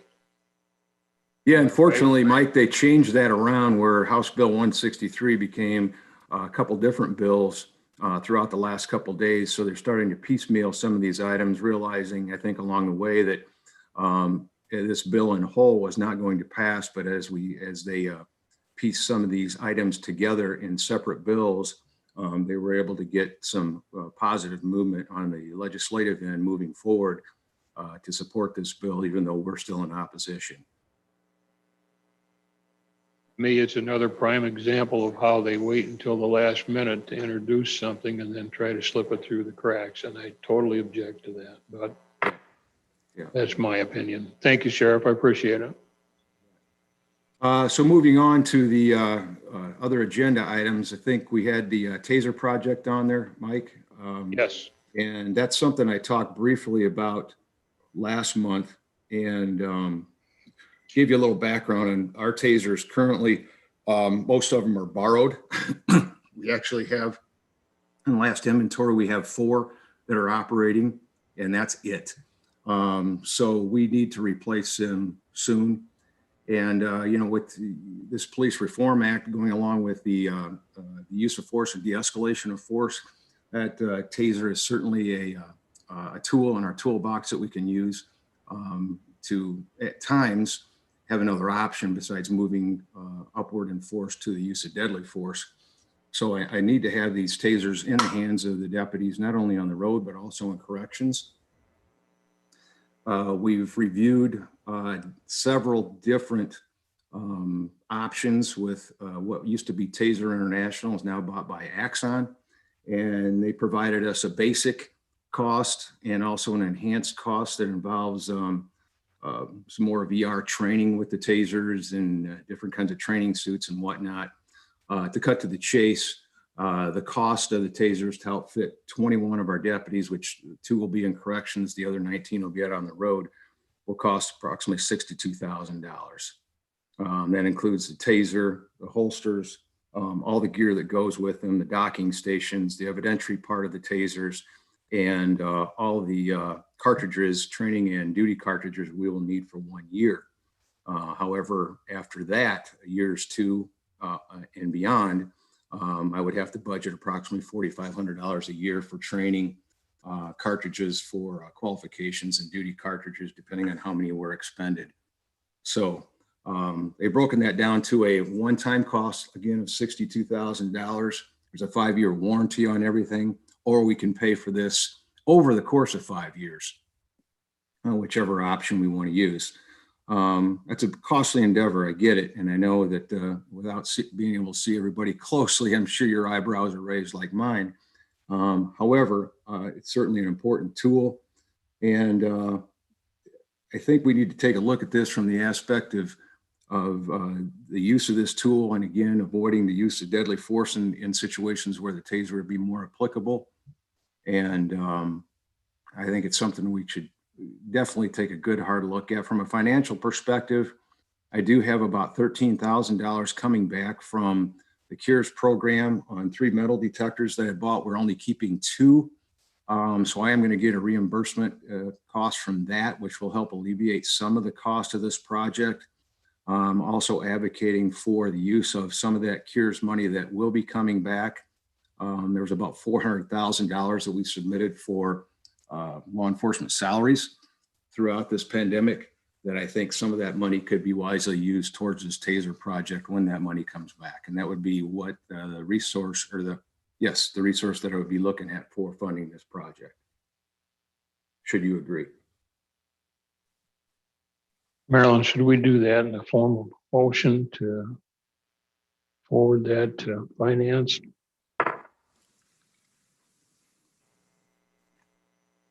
Do we need to forward it to finance, or is it already on their agenda? It is on their agenda, but Marilyn, if I could, I'd like discussion and a motion from my committee, Public Safety Committee, at least acknowledging that this is something that you believe is a useful tool and something that we would need. Okay, I have no problem with that. I just didn't know if the motion needed to be to forward to finance. Maybe just a motion that we That we, approve. that we approve it or we We concur. believe with it. the We sheriff. concur. Yeah, we concur with the sheriff. Okay, I'll entertain for that motion that we concur with the sheriff. Who would like to make that motion? I'll make that motion. Made by Jack. Jack Skrockstead. Do I have a second? I'll second. Seconded by Marilyn. Okay, all those in favor signify by saying aye. Aye. So moved. Opposed? Carried. Thank you. You're welcome. Second item, and I apologize because I didn't get the formal decision. Maybe Becky knows. I wasn't able to attend properties yesterday. I should have said at the beginning of the meeting, I've unfortunately got the inevitable COVID. I knew it was coming, but found out yesterday and tested positive. So I wasn't able to attend properties. I think if I remember right, Becky, there was a motion for the old LAC to be used for substance abuse. Am I correct?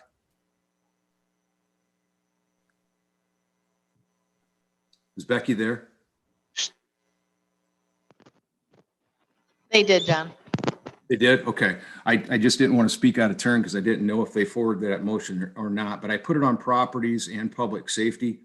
What I'm advocating here is Whiteside County Health Department assists our PRISM program in following up with our substance abuse patients, those that enter in our Safe Passage program, subsequently go to formal therapy, and then when they come back, the Whiteside County Health Department follows up with them through counseling services, medication assisted treatment programs, and things of that nature.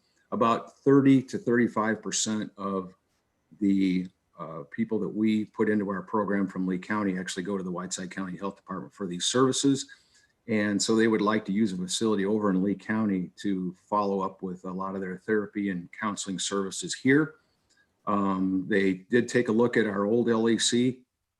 They would like to use the lobby area and what would be the old lieutenant's office and old sheriff's office for their services 2 days a week. And this would be at no cost to the county. And we have some funding through the Anti-Crime Task Force and also through Project Open that would help defray any maintenance costs. In other words, keeping the lights on, water, and things of that nature while they're using that facility. I think it would be a great program to have over here. I appreciate what the Whiteside County Health Department is doing to assist us and follow up with these individuals. So I'm asking that this committee take a good look at this, and if we could have a motion to use this, again, at no cost to the county. However, we would have some funding to help defray some of the what I'll call general utility maintenance costs each month for that 2 days of service. Is there any discussion on this element at all? This issue? Okay, I would entertain someone make a motion. Mike, I've got a question first. Sure. You know, we've talked about demolition of the old LEC, and I know that was in some of the grants. If we approve this and something comes down the pike with a grant, where do we stand? Yes, that's been discussed with the health department, realizing this is temporary. That's why we're not signing a lease agreement with them, knowing that, you know, if we do happen to be fortunate with a grant to demolish this building, that service will have to find another location. Okay, thank you. Okay, we had a motion. Did you make it, Marilyn? I'm sorry. I can, yeah. Just a minute. Yes, Mr. Boonstra. Hey, Sheriff, it's Charlie. Can you hear me? Yes. Okay. You mentioned, I think, a lease agreement. Was that right? No, we're not going to have a lease Okay. agreement, only because I do realize this is temporary. Okay, I think it'd probably be a good idea if we have something in place that at least it's a written notice to them that they may have to vacate the premises if we do get that grant, but there also be a good idea to have something in there in terms of a waiver of liability. Good idea. Yes, I agree. Yep. Yep. I'm just, and we would work through the legal agreements with that with Charlie. Certainly, this is not a done deal just because this committee would make a motion in favor of this today. I also have to work and continue to work with Greg Saunders on the possibility of getting that water turned on downstairs to at least start up those bathrooms, because right now everything's off. If that can't be done, this obviously won't be done either. So there's a couple other things that we have to iron out first. But yes, Charlie, good idea. Okay, thank you, Sheriff. Okay, we'll continue. We have a motion by Marilyn. I'll make the motion that we, sheriff and state's attorney pursue options on this. Second. Mr. Hudson. All those in favor signify by saying aye. I, Opposed? So moved. We'll skip ISA police reform. I think we've talked about that enough. Keep our fingers crossed. And staffing study, I think is the last one I had on here, Mike. That is something that I've talked about almost every hearing that we've had in July or August prior to our budget. And it's come to the point where we're desperate is about the best way I can put it. I know the pandemic caused last year to be a certain anomaly, but we've had staffing challenges every single year I've been here. And until we iron that out, our overtime costs are going to continue to go up. And it's not only from a financial aspect. I have seen over the last couple of years, especially, is our folks are just being worked to death. There are deputies that are throughout the year that may have 3 of their normal 3-day weekends off throughout the entire year. We just can't get enough people to work. And at the minimum staffing of 2 people out on the road in the daytime, 3 at night, and 3 in the jail, as soon as someone leaves for vacation, sick, whatever it might be, we are incurring overtime, and at a rate that is beyond the capabilities of everybody to stay with. Over the last 2 or 3 months, Chief Deputy, myself, and the lieutenant have either been working patrol shifts or shifts in the jail, which our Chief Deputy is currently working today, just to augment the staffing issue. So instead of waiting until this summer again to bring this issue up, what I'd like to do is advocate for a formal staffing study to be done. Because as much as I've talked about this in the last 6 years, it seems to, I don't know if the board is absorbing what we're going through, if I'm not articulating this correctly or what, but I think we need to have an independent contractor come in, take a good look at the sheriff's office from a staffing perspective, bring this report to the board and show them exactly what I'm talking about. I'm confident in 38 years of being in this business that we are understaffed. But until I think we have somebody independently coming in and showing the board just how much, we're not going to get any traction on this. And if we don't, the overtime budget will continue to be about $250,000 a year, if not more. And again, it's not the financial part of this that I'm most concerned about. It's how many hours everybody is working. And I know Jack's probably in there right now and he's shaking his head. He's not that far removed from what I'm talking about. And I mean, if he wants to elaborate a little bit more about this from a correction standpoint, you can, but I think it's time to start having a really, really serious discussion about this. I guess, Sheriff, a question that comes to mind, obviously, is the cost involved in it. Are we going to have that done by, say, an outside agency, such as somebody other than through the state of Illinois? Does the state of Illinois have an organization or somebody that they use? We do, Mike. A couple of years ago, I did a staffing study with Bellwether Incorporated out of Bloomington on the fees that we were charging, and from civil process to jail to bonding and things of that nature. Also our bailiff fees, which we were able to increase. We found out that our fees were about 10 to 12 years behind, and we were able to bring them up to current statutory standards at that time, which did increase our fees.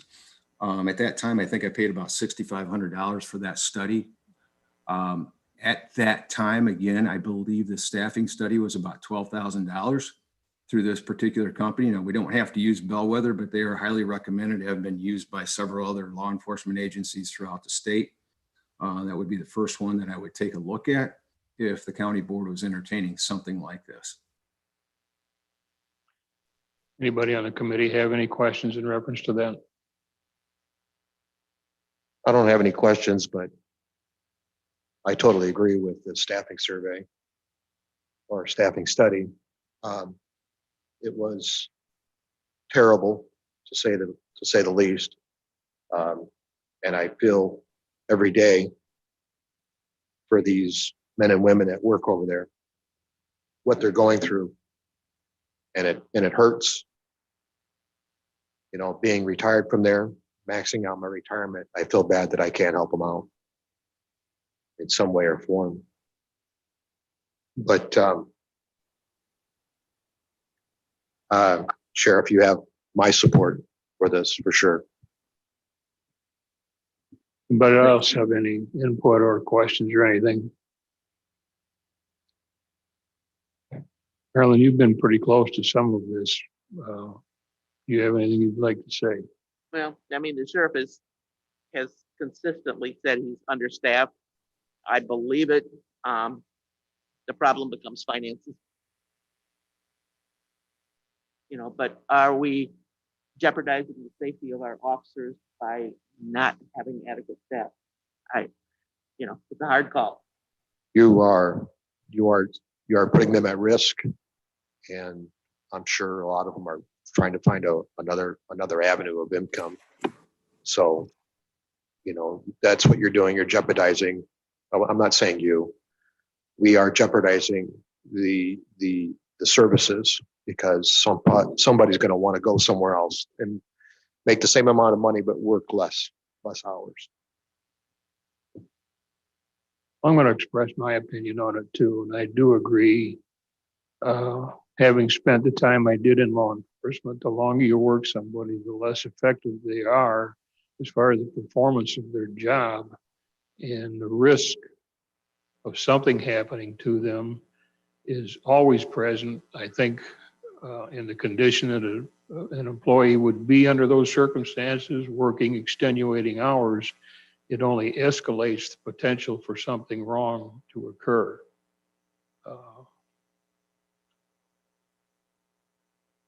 I think maybe I'll go ahead and entertain a motion to forward the information to the Finance Committee. Is this on the agenda, John, anyplace? Okay, the other John, I'm sorry. Becky, can you look at finance to make sure I included that on that Excel sheet? It is on finance, John. Thank you. Okay, I guess my question to the committee would be then, do we want to forward that in the form of a motion and a vote to show our support for at least the consideration of that? Or are we comfortable with it being on the committee, Finance Committee's agenda already? Marilyn, help me out. You're the... I think we as a committee should be supporting it. And then it comes down to a financial decision, which that committee needs to make. But I would make a motion that the Public Safety Committee endorses this proposal. I second that. Okay, motion by Marilyn, seconded by Jack. All those in favor signify by saying aye. Aye. Opposed? So carried. Okay, thank you very much. I think that's all I've got, unless anybody's got any questions of me. I don't think so. Again, thanks, John, for the patience of waiting this long. Take care of yourself. Hopefully you get beyond the quarantine without knocking holes in the walls or anything. It's a challenge. Uh-huh. If he's gonna knock holes in the wall, come up to the old LEC and knock those. There you go. Yeah, make myself useful, right? Right. All right, thank you. Okay, thanks, Sheriff. I appreciate it. Kathy, are you there?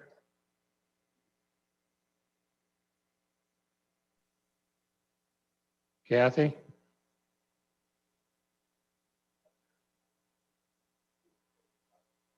No. Are you there, Kathy? I'm seeing the mute button going back and forth. I was just going to give you the opportunity. I apologize for bypassing you for any comments as a visitor or whatever, if you can hear this.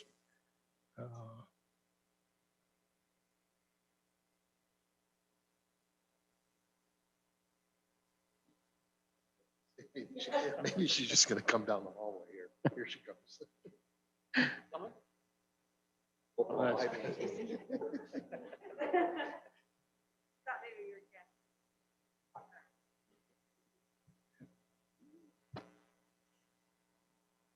Okay, Kathy, I'll try once more.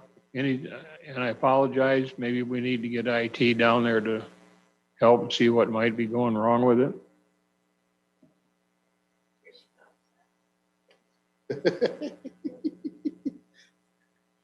I have nothing. So I guess since I am up here, I guess I'll go through my. So I need to talk to IT. I'm down there muting and unmuting and We can see that. getting nowhere. So And I don't know more. So you will just see going forward, I am retiring at the end of January. So on the county board's agenda, there will be a resolution appointing Nancy to fill the remainder of my term. So I came up the steps and now I can't breathe. So, I just ask that you give her your support and moving forward. She will do a terrific job and it has been an honor to serve, but I am also very excited to retire. So Well, on my I behalf, thank you Kathy, all. I am sitting here knowing how excited you can be because I think I can remember back that far, but I was too, a little apprehensive after I did it, but from some good words from another retired officer, he kind of calmed me down on that. Good luck with it, whatever it is that you're going to do. I'm sure there's going to be a lot of happiness involved in it, but it's always difficult to pick up the same experience that we're losing. Well, as I've said to Nancy, I am a phone call away. So, I will be here to help in any way possible, but ultimately moving forward, she will be in charge and she will do a fabulous job. Well, I So- thank you. I feel I'm leaving you in good hands. I hope so.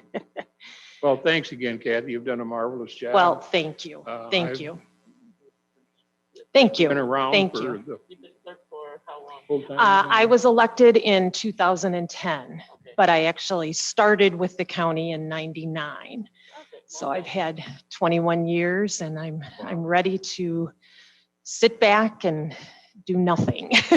Benson, it doesn't work Kathy. that way. It's easier. I hear that too, Marilyn. I do hear that. Oh, So, good. Enjoy it. so again, thank you for everything and all of your support throughout the years and you'll be seeing me around. Thank you, Kathy. We appreciate it. Thank you. Thanks, Kathy. Thank you. Okay, Mr. Boonstra, anything under executive? Okay, if not, there wasn't anything under old business, and I apologize for bouncing back and forth. I've even got myself confused. And that's a chore on my part. No, we didn't. Okay, that's correct. That's On a why it's motion good to approve have- claims? Motion to approve claims, second by Kathy White. Kathy. See, the meeting's been going a while. I'm sorry, Katie. I apologize. All those in favor signify by saying aye. Aye. Opposed? So moved. Claims. Okay. Am I here? I can see it. Yeah. Okay. Need a motion for adjournment. May I add something, Mr. Copeland? Yes, sir. I think it'd be appropriate for this committee to have a resolution for Kathy Meyer's service. Are we attempting to do this anonymously because we're not talking quite?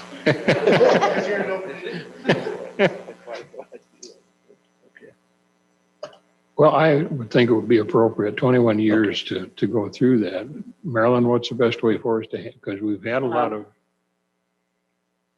You know, definitely, I would say something needs to be done at the board level. I'm not sure about committees. She doesn't report to this committee. I guess that's my hang up with us doing it here. I'm not opposed to it, but, you know, I think it should come from her committee. And there was nothing on the agenda for it, so I don't think you should have a vote on it, but I think it's certainly something that executive can discuss, and then if they want to add that to the agenda for the full county board, we could do that. all right, I think we're comfortable with going to that, but I agree with it, Dean. Here she comes again, be careful. She's back.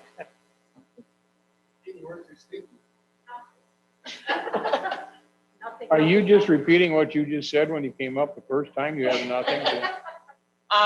There was a former board member that said something about a Walmart bag, so, you know. No, Walmart bag is fine, yeah. But no, there is nothing that needs to be done. So, nothing else. So. There's You already probably, have your policies in place for the 25 years and all of that, so. do we have the opportunity to ask everybody for their opinion, or just tabled it at your level? No Yeah, other it's opinions? my opinion that the say no. So that's what I said to the girls in the office, I said, if you do anything, I said, when you're doing it alone, you'll find us gonna leave. So I appreciate it, but please, there is nothing that needs to be done. So, thank you. Thank you, Kathy.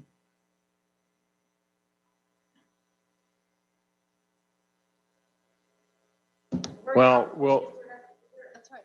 if it's picked up on, I guess it's picked up on beyond our level, but we know how everybody feels there in the first place, so we will probably join accordingly on that. But okay, we're back to the motion to adjourn. We have adjourned, or we haven't yet. I'll second. Mr. Hudson made the motion. Mr. Scrogstad seconded. All those in favor? Aye. Opposed? So carried. Thanks, everybody. Apologize for the extended meeting, but we made it. Thanks for all your help, Pete. You're quite the little teacher. I like